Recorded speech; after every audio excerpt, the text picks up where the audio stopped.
Now, schools are compelled to report teenage pregnancy to the police if the girl is under the age of 16 and the expectant father is over the age of 16.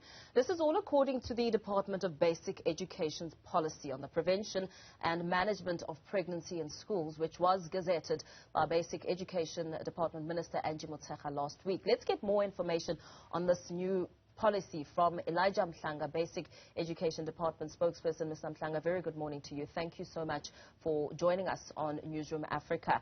It's a new policy which will now compel schools to tell police about underage pregnancies. Let's talk about exactly how you came to this decision. Well, good morning, Paul. We came to this decision because we realized that there's a lot of cases involving underage children which are not reported to the police. We realize that the police also need someone to report to them, and society, it seems, is not playing its part in that regard.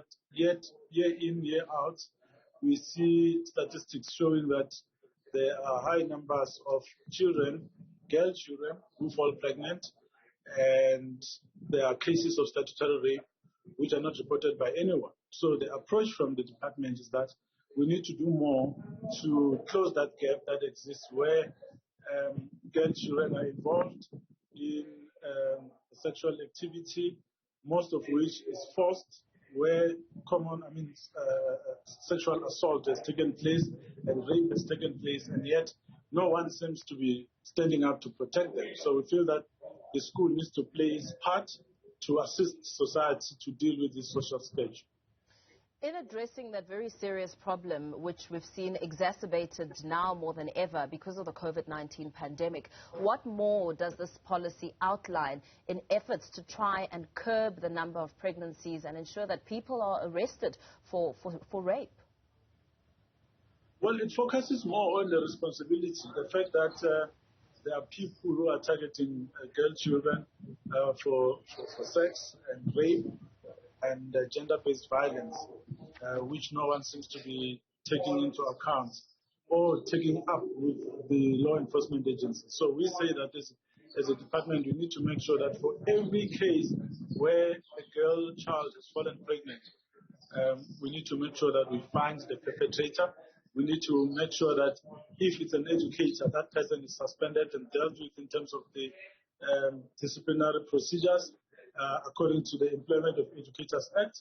But also, if it's a learner, the parents must be called to the school to be spoken to so that everyone understands that the situation that has now arisen requires everyone to play their part and making sure that those that must be brought to book in terms of the law, we do that, but also the support and maintenance to the girl child also needs to be taken into account. If it's a person who is older, who is not in the sector not involved in the basic education sector, we feel that in terms of the policy, there should also be a judicial inquiry, which means the law enforcement agencies and other agencies must also make that person to account, because over and above the fact that the girl child has fallen pregnant, their lives, their education has been disrupted. So we feel as education, we need to play our part, but of course this needs to work hand in hand with parents, caregivers and guardians, so that they too understand that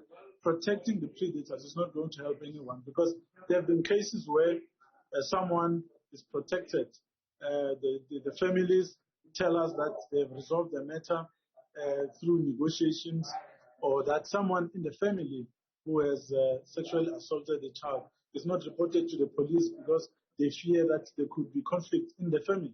So all those things, we need to deal with them to make sure that we root out this type of offense in every shape or form where it appears.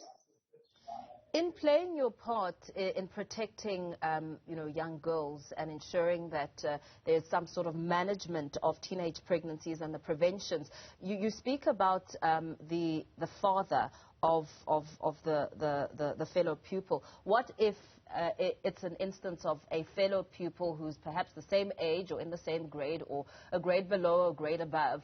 How much work are you going to be exploring with this policy to ensure that you do the same educational benefit on that boy child? Well, first and foremost, if it's learners in our system, they would already be exposed to what should happen through the comprehensive sexuality education, which we offer in our curriculum. It talks to exactly those issues. It talks about responsibility, it talks about prevention, it talks about abstinence, but it also talks about the care and support that you should have. So we believe that if it's learners who are still in the education system, they will already know. But what we then need to do is to make sure that their families are involved.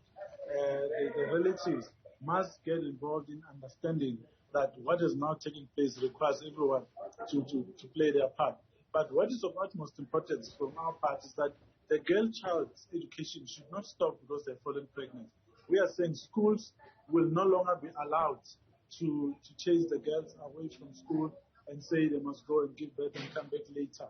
The children must still be able to continue to learn, and the schools must do everything that they can to accommodate them, support them in every way possible so that they're able to continue with their education. But also, when it comes to exams, they should be allowed to write exams as well.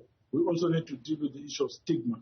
We also need to make sure that they feel comfortable coming to school, because we don't want them to drop out of the system because they're falling pregnant, if we can support them to continue.